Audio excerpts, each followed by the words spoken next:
Bon, il y a certes ces deux ouvrages-là. Le premier qui est intitulé « Silence, on démocratise », où j'essaie de parler un peu de l'histoire de ce qu'on a appelé le mouvement démocratique malien. C'est une histoire intéressante en soi parce que vous vous rappelez le contexte des années 90 où on a dit que c'est François Mitterrand qui a lancé, après la conférence de Bâle, le processus de démocratisation en Afrique. Bon, ceci ne prend pas en compte les luttes des populations locales sur le terrain. Et le cas malien, justement, va poser problème parce qu'il ne rentrait pas dans les analyses qu'on avait développées à l'époque. Parce que voici donc un processus qui a abouti au renversement d'une des dictatures les plus sanglantes de la sous-région, qui a duré 23 ans.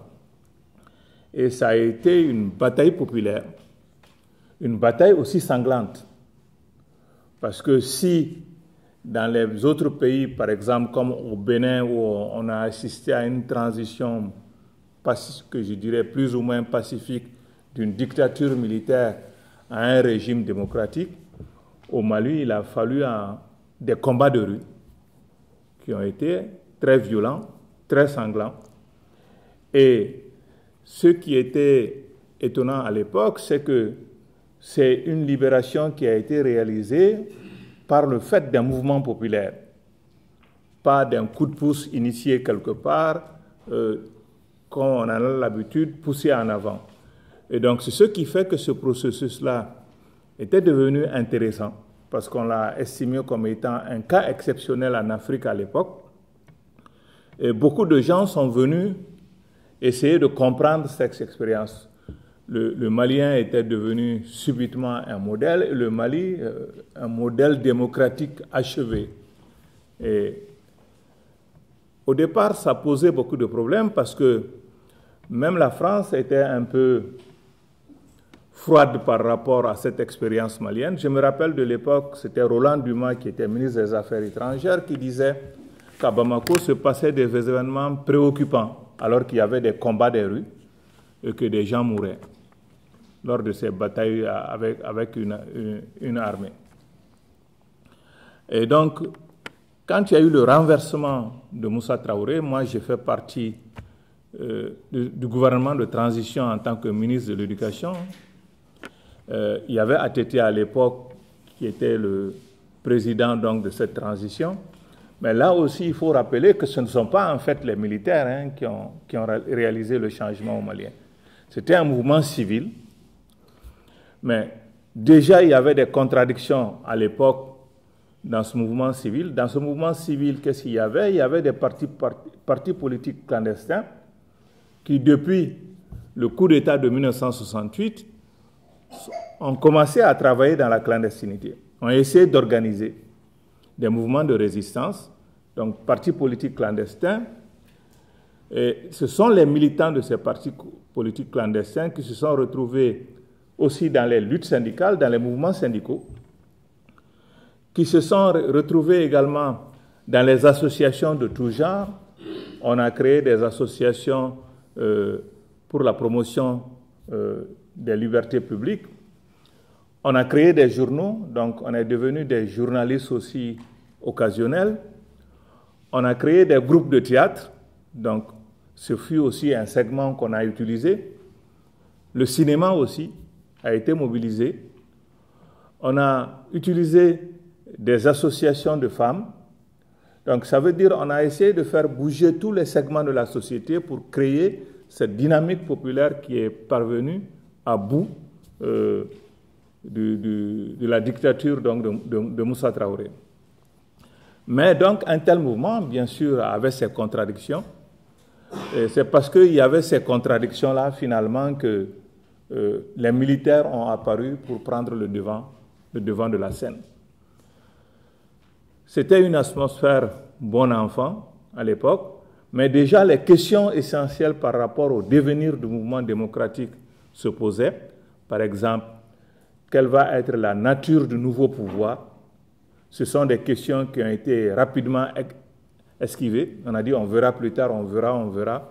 Bon, finalement, au bout du compte, on s'est fait avoir.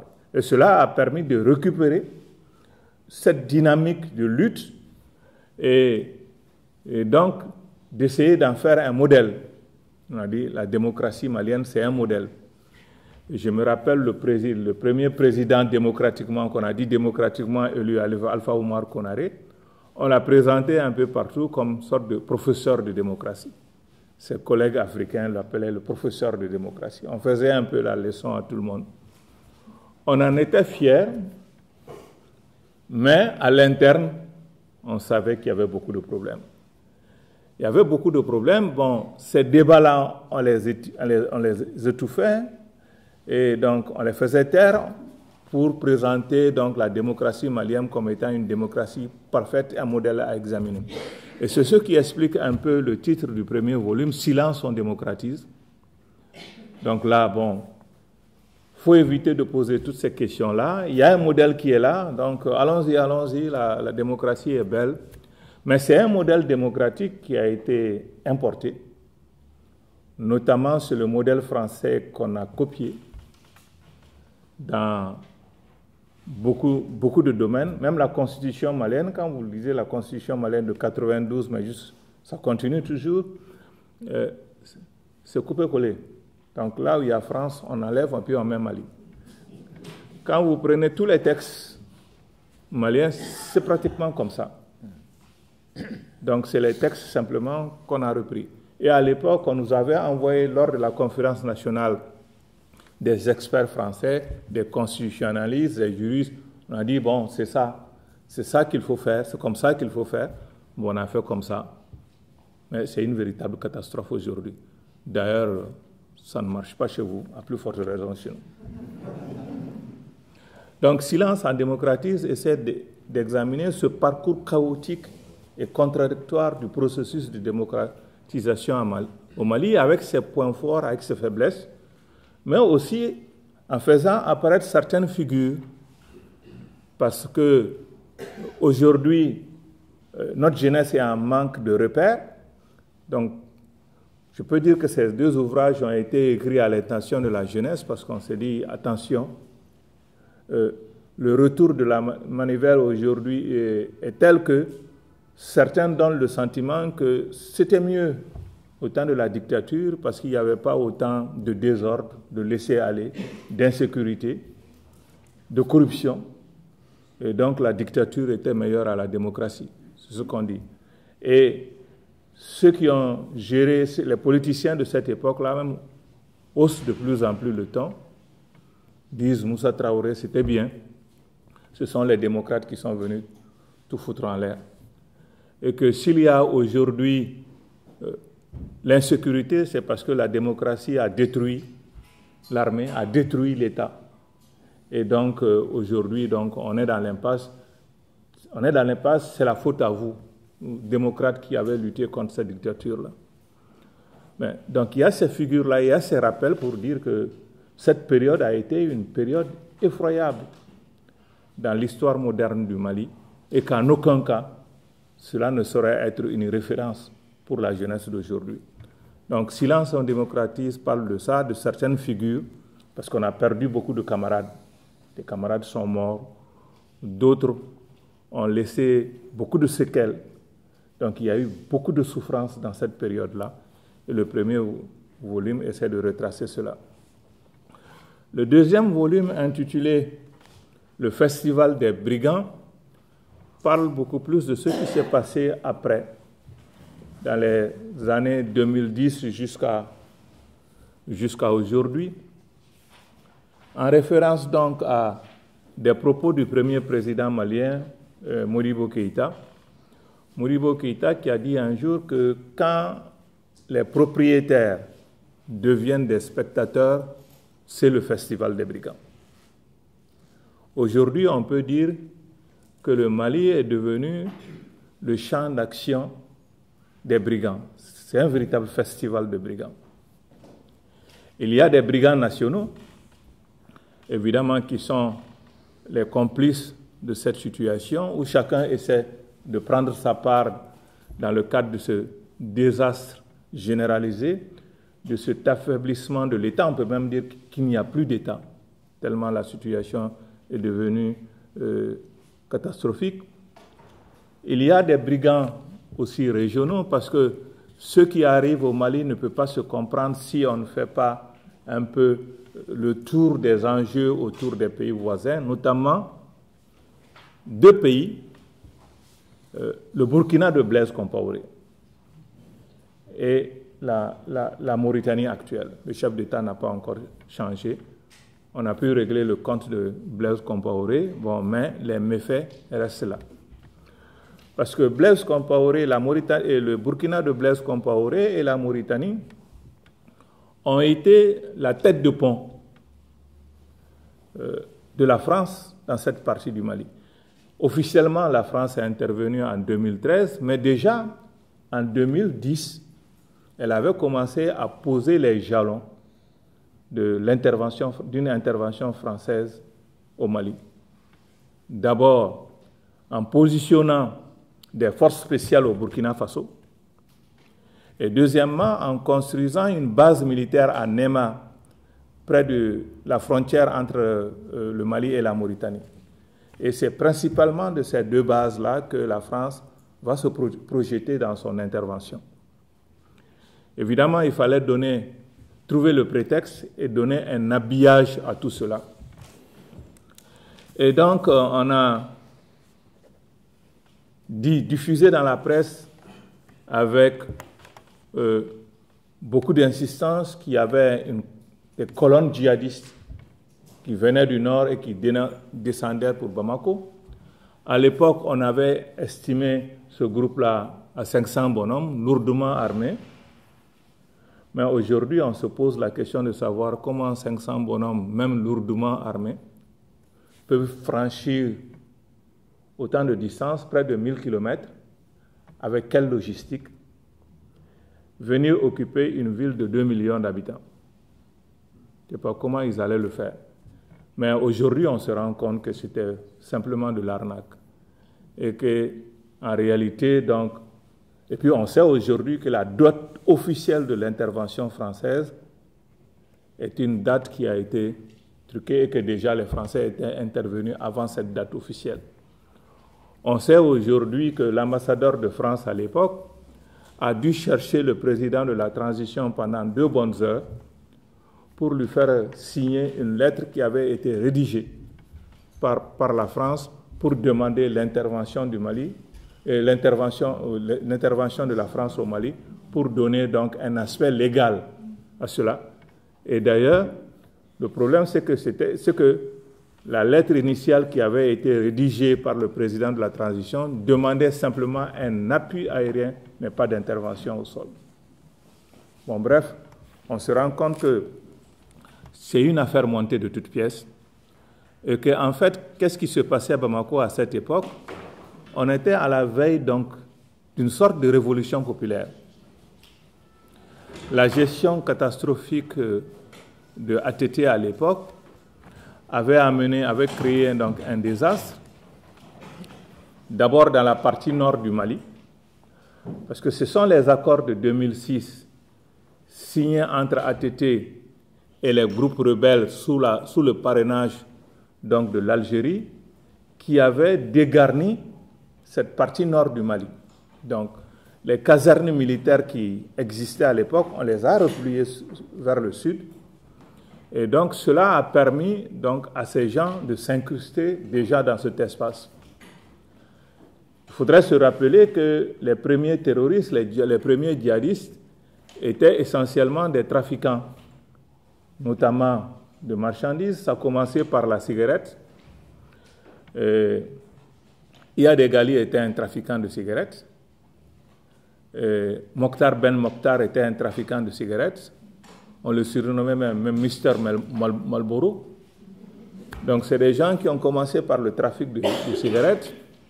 Ensuite, il y a eu des trafics d'armes et de munitions. Ensuite, le trafic d'otages, quand on prenait des otages. On venait les planquer là. Si on les prenait au Niger ou ailleurs, on venait tout le temps les planquer dans cette partie du nord du Mali où il n'y avait plus d'armée. Et on se mettait à les échanger contre de fortes sortes d'armements. Et finalement, trafic de drogue. C'est devenu une zone de trafic de drogue. Et vous vous rappelez bien de cette histoire de ce Boeing 737 qui a atterri en plein désert, bourré de drogue. On a enlevé la drogue, on a brûlé l'avion, etc. Et puis, jusqu'à présent, aujourd'hui, il y a des petits avions qui atterrissent avec de la drogue et ça rapporte gros. Et en réalité, la multiplication des groupes armés et les bagarres qui s'en suivent, c'est une bagarre pour le contrôle des routes de trafic de drogue. Donc, il y a une économie grise dans cette région. La principale donne économique, c'est devenu la drogue. Et les jeunes s'y engagent parce que quand vous convoyez une cargaison de drogue, on vous dit, vous prenez la drogue à un point A, vous allez déposer ça à un point B, au minimum, vous empochez 1 500 €. Et si vous faites cela 3 fois, non seulement vous empochez de l'argent, et puis le véhicule vous revient. Donc, ça veut dire que beaucoup de jeunes se sont, dans la mesure où il n'y avait plus d'économie locale, l'économie locale a été détruite, les jeunes n'ont pas de perspective, donc s'engagent dans ce processus-là. Et c'est comme ça que la drogue est devenue un élément fondamental donc, de la question dans cette partie nord du Mali, à tel point qu'il y a un quartier aussi aujourd'hui à Gao qu'on appelle Cocaine City, parce que tout le monde sait que ce quartier flambant neuf avec des villas cossues, c'est l'argent de la drogue. On sait aussi que dans ce circuit de la drogue, il y a des hommes politiques. Le maire de Gao est un trafiquant de drogue connu. Donc des hommes politiques sont dans la drogue. Il y a des militaires qui sont dans la drogue. Il y a des religieux qui sont dans la drogue. On parle de Allah, mais en réalité, bon, il y a beaucoup d'affaires sombres qui se trament donc, dans cette histoire de drogue. Il y a même des circuits organisés au niveau de certains chefs d'État de la sous-région. On sait que Blaise Compaoré était dedans, le nôtre était dedans, la Mauritanie aussi, on dit beaucoup de choses, jusqu'au Maroc, jusqu'à certains hauts gradés algériens. Donc la drogue est devenue un élément important. La question qui se pose, est-ce que même des pays occidentaux, on sait que les États-Unis financent pas mal aussi de guerres secrètes avec l'argent de la drogue. Ça a été le cas au Nicaragua, ça a été le cas en Iran, etc. La question qui se pose, est-ce que aussi les Français ne sont pas de plus en plus dans ce circuit? C'est une question qui se pose, ce qui est très commode parce que ça évite toute traçabilité budgétaire des sommes qui sont engagées pour mobiliser des forces spéciales et faire toutes sortes de coups fourrés dans la sous-région. Donc il y a cette situation de drogue qui se pose. Il y a donc aussi le fait qu'aujourd'hui, ce qui se passe au Mali, pour raccourcir un peu les choses et permettre le débat, c'est qu'il y a un processus en cours tendant à imposer une sorte de décentralisation poussée au Mali. Les accords d'Alger signés en 2015 ont été en quelque sorte imposés au Mali. Même le pouvoir à l'époque n'en voulait pas. Les Maliens n'en voulaient pas. Parce que les Maliens ont très vite compris que si en 2013, ils avaient applaudi à l'intervention française en disant « Voilà, Papa Hollande nous a sauvés de la catastrophe », mais une fois donc dans la foulée de la libération du Nord Mali, quand l'armée française est arrivée avec accompagnée de l'armée malienne aux portes de Kidal, les Français ont dit aux Maliens, à l'armée malienne, stop, vous ne rentrez pas à Kidal. Jusqu'à aujourd'hui, l'armée malienne attend. L'armée malienne n'est pas à Kidal. Le processus des accords d'Alger prévoyait donc une sorte donc de troupes mixtes chargées d'assurer la sécurité. Tout au plus, il y avait 200 militaires maliens qui devraient rentrer à Kidal, pouvoir rentrer à Kidal. Il y a moins de 100. Quand ils se sont présentés à Kidal en exécution des accords d'Alger, ils ont été cantonnés. Les rebelles qui contrôlent Kidal disent qu'il n'est pas question que des militaires maliens patrouillent à Kidal. Personne n'a rien dit, y compris la France. En début de ce mois, ils ont même fêté à Kidal l'anniversaire de l'indépendance de l'Azawad, ce qu'ils appellent l'Azawad. Le drapeau de l'Azawad est là-bas. L'indépendance de l'Azawad, on ne dit rien. Il faudrait se rappeler que la déclaration d'indépendance de cette partie de l'Azawad a été faite à Paris. Et le MLLA a une représentation à Paris, avait une représentation au Burkina Faso, du temps de Blaise Compaoré, et en Mauritanie. La représentation en Mauritanie existe toujours.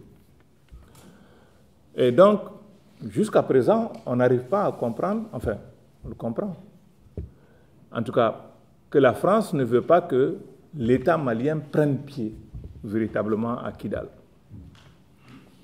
Et en fait, traîner le processus avec beaucoup d'arguments fallacieux qui ne tiennent pas la route. Mais depuis que l'armée malienne a été empêchée d'entrer à Kidal, il y a eu un retournement de l'opinion publique malienne qui dit, cette France qui est venue nous aider, en réalité, elle n'est pas venue nous aider. Elle a des arrière-pensées. Quelles peuvent être les arrière-pensées de la France dans cette zone? Il faut remonter un peu plus loin, avant même les indépendances, pour comprendre que déjà du temps du général de Gaulle, la France avait comme projet de créer un Sahara français, des États sahariens qu'ils appelaient Organisation commune des régions sahariennes, et donc de laisser aller les pays à l'indépendance, mais de garder cette partie du Sahara où le bureau de recherche géologique français, le BGRM de l'époque, avait dressé une cartographie précise de la zone où on savait qu'il y avait du pétrole, du gaz, de l'uranium, de l'or, des terres rares, beaucoup d'autres choses, et aussi de l'eau, parce que le Sahara, c'était une ancienne mer. Donc, la France n'a jamais voulu laisser. Et puis, il y avait aussi la base de Tessalite, qui était stratégique. C'est un plateau surélevé, en plein désert, qui permet donc, quand on est à Tessalite, c'est comme si on est sur un porte-avions en plein désert, et qui permet de contrôler toute la zone. Et on est pratiquement à 2 heures de vol de toutes les capitales de la sous-région. Donc la France a toujours convoité cette base. Elle y était déjà au temps du colonialisme. Et c'est le gouvernement de Modibo Keïta qui avait demandé aux Français d'évacuer toutes les bases étrangères au Mali. Crime de lèse-majesté. Le même gouvernement de Modibo Keïta avait décidé de sortir du franc CFA et de créer la monnaie nationale. Deuxième crime. Troisième crime, ce gouvernement de Modibo Keïta avait décidé de prendre le contrôle des richesses nationales. Donc les entreprises à l'époque avaient été nationalisées. Quatrième crime de sang. Quatrième crime intolérable. Le gouvernement de Modibo avait décidé d'une réforme de l'éducation, où il y avait toute une politique de changement de mentalité, de décolonisation culturelle. Bref, on comprend la suite que ce régime, on a monté les pays voisins, notamment le Sénégal de Senghor et la Côte d'Ivoire de Houphouët-Boigny, pour servir de tête de pompe pour renverser ce régime par le coup d'État de 1968. Après, il nous a fallu 23 ans pour nous débarrasser de cette dictature-là. Bon, bref, donc, les Maliens ont fini par comprendre que la gentille France jetait tout à coup le masque et montrait le vrai visage. Depuis lors, basculement de l'opinion publique, et ça va en crescendo avec ce qui se passe aujourd'hui dans le Mali, parce que on assiste depuis quelque temps à des massacres de populations civiles, notamment dans le centre du Mali. Comment se fait-il que la France... Ne vous inquiétez pas, mais Michel sort d'un très long décalage horaire. C'est que ça. Ouais. C'est son heure, là. Donc, la France qui était censée venir combattre le terrorisme et l'insécurité, faire reculer ce terrorisme et l'insécurité, si ça se trouvait dans la partie nord du Mali, c'est descendu vers le centre, c'est arrivé à Bamako, c'est même parti dans les pays voisins. Donc, il y a, au contraire, une généralisation de l'insécurité. Pourtant, il y a les forces qu'il faut. Aujourd'hui, sur le théâtre d'opération dans la zone, il y a près de 30 000 soldats. 30 000 soldats. Et les djihadistes et autres sont évalués à peu près, toutes tendances confondues, à 3 000 hommes. 30 000 contre 3 000. Pourtant, c'est des armées bien équipées. Il y a des hélicos, des avions, des drones. Et puis, il y a des blindés. Il y a toutes sortes de moyens qui existent. Mais on n'arrive pas à bout de ce phénomène. Et pire, ça s'aggrave. Et pire, récemment, on vient massacrer des populations civiles au nez à la barbe des forces internationales. Et il n'y a pas de réaction. Et dernièrement, la France a commencé la construction dans le Gourma d'une base militaire. C'est la plus grande base militaire de la sous-région. Et cette base militaire va permettre à la France d'être à un endroit stratégique qui va lui permettre donc d'avoir l'œil sur plusieurs pays à la fois. Parce que dans le Gourma, c'est une zone qui vous permet de regarder non seulement de l'autre côté du Burkina, de surveiller un peu ce qui se passe au Niger, et puis évidemment le Mali, puisque ça se trouve en territoire malien, mais aussi la Mauritanie. Donc c'est une position stratégique, ça veut dire que la présence militaire française est en train de se renforcer au Mali. Et malgré tout, l'insécurité est en train de s'élargir. Donc on a vu que dans le cadre des derniers massacres qui ont eu lieu à Ogossagou notamment, près de la frontière burkinabé, on a constaté que, évidemment, la littérature officielle accuse les chasseurs d'Ogon, mais dès le départ, ces chasseurs d'Ogon ont dit que non, ils ne sont pas responsables de ce massacre-là. Donc d'où est-ce que ça peut venir?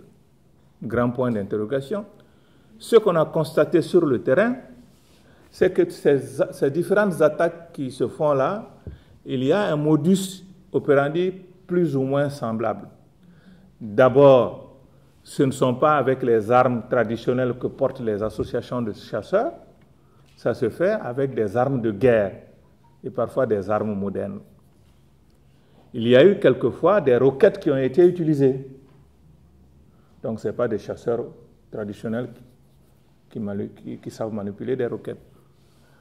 Ensuite, on sait aujourd'hui que parmi les assaillants, souvent ils viennent à moto ou avec des voitures, et puis à 7, à 10, c'est des petits groupes. Et quand ils font les attaques, ils disparaissent. Et là-dedans, et quand ils attaquent un coin, ils tuent tout ce qu'ils trouvent. Les hommes, sans discernement. Des vieilles personnes, des enfants, des femmes, etc.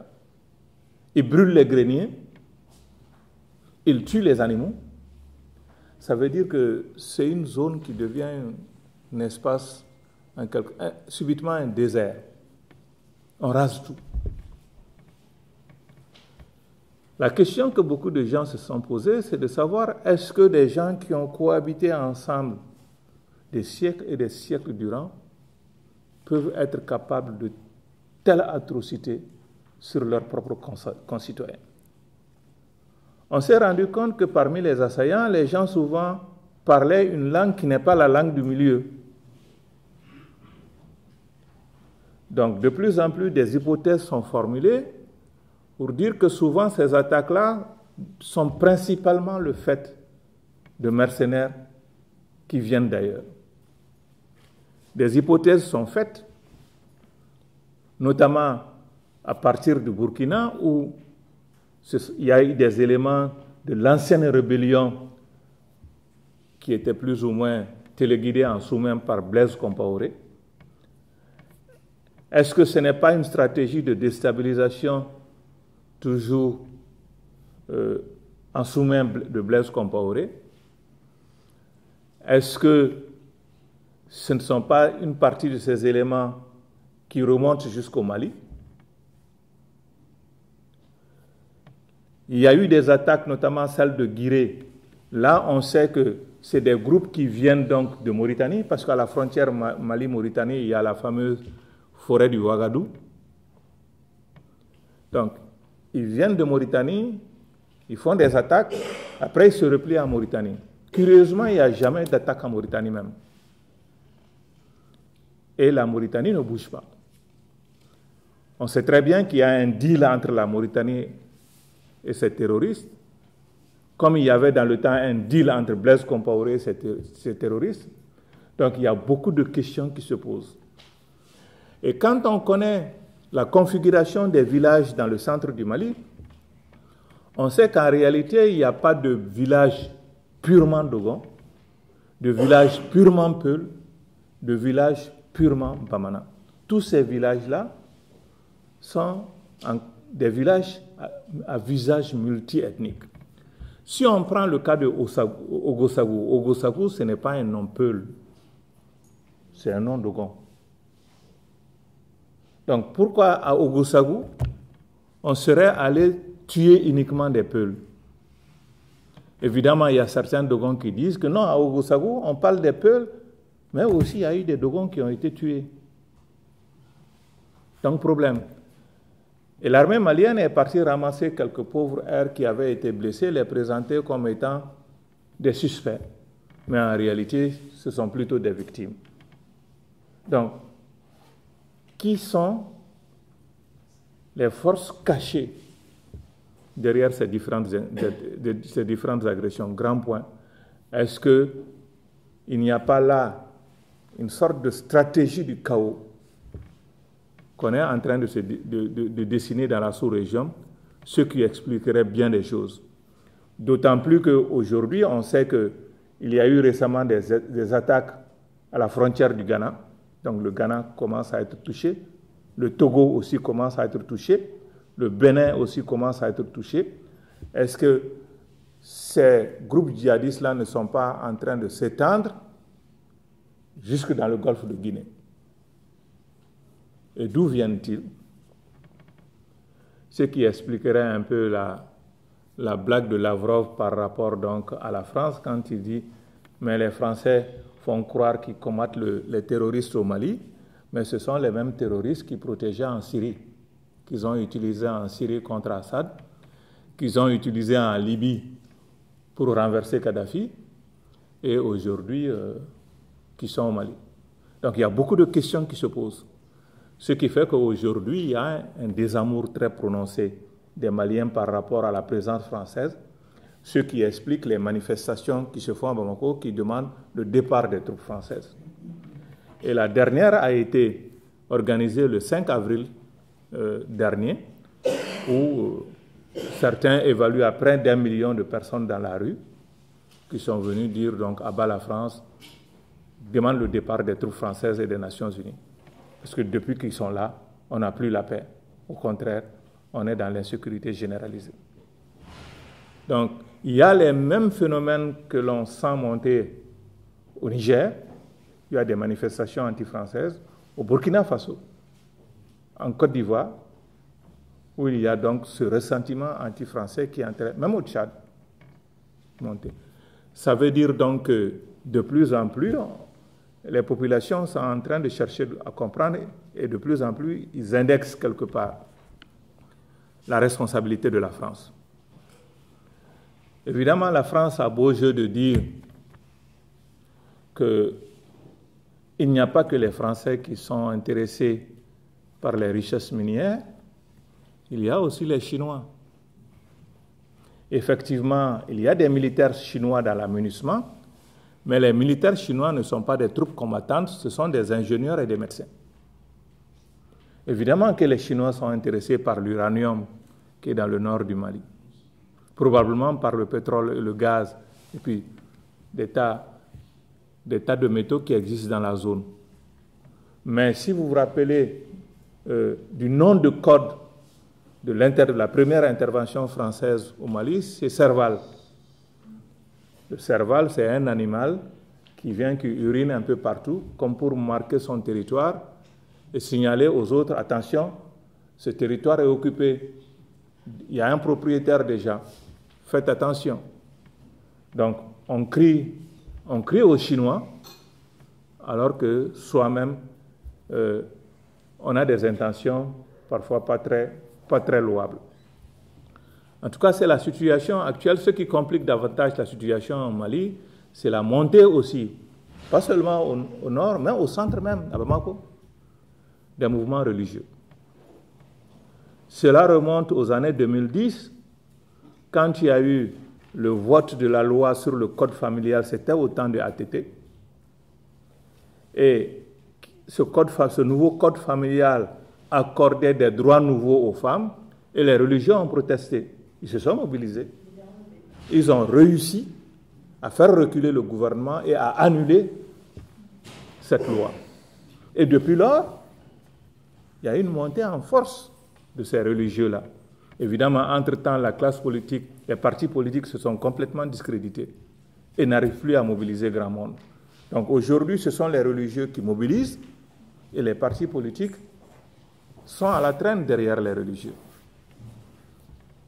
Et n'eût été l'intervention française en 2013, s'il y avait eu les élections après ATT, ce sont les religieux qui auraient eu un pouvoir religieux à Bamako. Mais ce n'est que partie remise. Aujourd'hui, ils sont dans une dynamique de conquête du pouvoir. Leur leader, Mahmoud Dicko, menace d'ailleurs le président, dit « Si vous ne faites pas ce que nous vous demandons, nous allons mettre un imam au palais de Koulouba à Bamako. » Il le dit clairement. Et aujourd'hui, il prend des accents nationalistes. Il est un des plus violents par rapport à la présence française. Donc, il joue sur la fibre nationaliste des Maliens en demandant le départ de la France et des troupes étrangères. Et dans ses discours, il dénonce avec virulence l'impérialisme français. Mais il se tait sur un autre impérialisme, qui est l'impérialisme arabo-salafiste. Et notamment sur ces bailleurs de fonds, les pétromonarchies du Golfe qui sont derrière lui.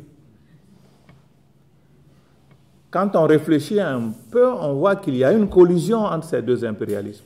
Ils peuvent se chamailler des fois. Bon, mais ils ont le même combat stratégique. Et il n'y a qu'à les voir à travers les commerces que la France entretient donc avec l'Arabie Saoudite et le Qatar notamment, etc. Les ventes d'armes. Les Américains, pareil. Ça veut dire donc qu'ils ont les mêmes visées géopolitiques, parce que l'Arabie Saoudite a acheté des terres agricoles au Mali, essaie d'acheter des terres agricoles au Mali. Le Qatar est intéressé par le pétrole et le gaz malien. Je pense qu'à un moment, il s'était associé, donc, il me semble, à des Italiens, en ce qui concerne l'acquisition de certains blocs. Donc, il y a beaucoup d'enjeux, ce qui se passe au Mali. Donc, le projet final des accords d'Alger qui explique les dernières pressions qui sont exercées sur le Mali, parce que le Conseil de sécurité a mis en demeure l'État malien dans des délais assez courts pour voter ce projet de constitution. En fait, en quoi consiste ce projet de constitution? Le risque majeur, c'est que ce projet de constitution veut une décentralisation poussée, la création de nouvelles régions, où ces régions vont être remises à des minorités, à une minorité ethnique, en l'occurrence Touareg. Alors qu'il y a des communautés, les communautés les plus nombreuses sont des communautés noires, notamment les Songhai, qui vivent sur ces espaces-là. Qu'est-ce qui va se passer? Aujourd'hui, en tout cas, il y a une lame de fond où il y a un réarmement de ces populations noires dans le nord du Mali, qui voient un peu cette partition programmée qui est en train de s'installer progressivement et qui sont déterminés de plus en plus à ne pas se laisser faire. Donc on risque d'entrer dans une guerre de violence généralisée qui va aggraver la situation à Bamako. Alors que l'alternative par rapport à ces forces religieuses-là est faible, parce que les démocrates se sont divisés. Et que les forces progressistes n'arrivent pas pour des tas de raisons. Je pense que vous en savez quelque chose par rapport aux divisions que vous connaissez aujourd'hui, ici aussi en France, par rapport à cela. Donc la situation est telle qu'il y a de graves inquiétudes par rapport à l'avenir. Quelle alternative? Nous réfléchissons à ça depuis longtemps. Et depuis la chute de ATT, nous avons été les premiers à dire que la situation au Mali est tellement dramatique qu'il nous faut des assises nationales entre Maliens. Il faut que les Maliens se parlent et que les solutions aux problèmes du Mali, ça ne peut venir que des Maliens eux-mêmes. Nous avons lancé un certain nombre d'idées. Aujourd'hui, tout le monde parle de concertation nationale. Même le pouvoir qui avait rejeté ces concertations nationales, la CEDEAO qui les avait rejetées, la France qui les avait rejetées, tout le monde dit, bon, concertation nationale. Mais qu'est-ce qu'on va mettre dans la concertation nationale? C'est là donc que nos analyses sont différentes. Le pouvoir veut faire démarrer ces jours-ci ce qu'il appelle concertation nationale. Mais qu'est-ce que leur concertation nationale? Il s'agit de se coopter entre élites au niveau de la classe politique ou de ceux qu'ils appellent les forces vives. Ils se désignent entre eux, chacun vient avec ses représentants, ils parlent au nom du peuple, au nom des populations, ils décident de quelque chose, ils se mettent d'accord, comme par le passé, comme lors des conférences nationales. Nous disons que ce schéma ne va rien régler du tout.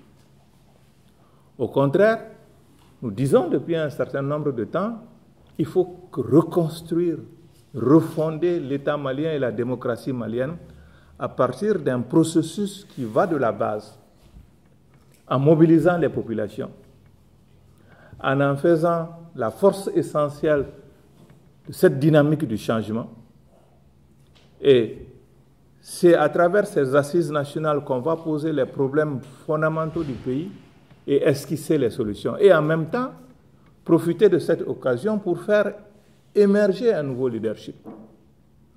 C'est ce processus qui est seul capable, à notre avis, de donner une espérance au Mali. Évidemment, le contexte international est tel qu'il ne faut pas se faire d'illusions. Ce qui se passe au Mali se situe dans un cadre géopolitique et géostratégique mondial. Aujourd'hui, nous avons un système mondial libéral qui est en crise, qui est productrice de conflits, de guerres, d'agressions. Et c'est cela qui explique pourquoi le monde est en feu, pourquoi le Mali est en feu et que ce feu est en train de se répandre un peu partout. Donc il est important de construire des solidarités fortes au niveau de nos pays, des populations qui luttent, avec aussi ceux qui luttent en France et en Europe et ailleurs pour pouvoir construire un monde nouveau plus juste, plus soucieux du devenir donc du devenir des populations. Donc c'est cet enjeu fondamental-là qui est le nôtre, qui est notre défi l'autre. Aujourd'hui, c'est pourquoi je dis il est bon de venir ici expliquer un peu ce qui se passe chez nous, parce que les médias ne s'en font pas suffisamment les échos. Vous en savez quelque chose aujourd'hui. Mais il est bon donc vraiment de diffuser cette information, de la partager et de voir quelles sont les solidarités susceptibles d'être construites par-delà les mers qui nous séparent. Et je dis souvent aux gens, malgré la distance, malgré les différences, nous avons le même destin, parce que nous sommes confrontés à la même réalité, qui est la domination du capital international. Et ce capital international, donc, n'a pas de visage. Il est devenu inhumain et il n'a pas de considération humaine. Il place le profit au-dessus de tout. Et c'est cela qui explique les drames que nous vivons aujourd'hui dans nos pays. Voilà un peu brossé. Et dans le cours des débats, on pourrait peut-être revenir ou préciser un certain nombre de choses en fonction des questions que vous allez poser. Je vous remercie.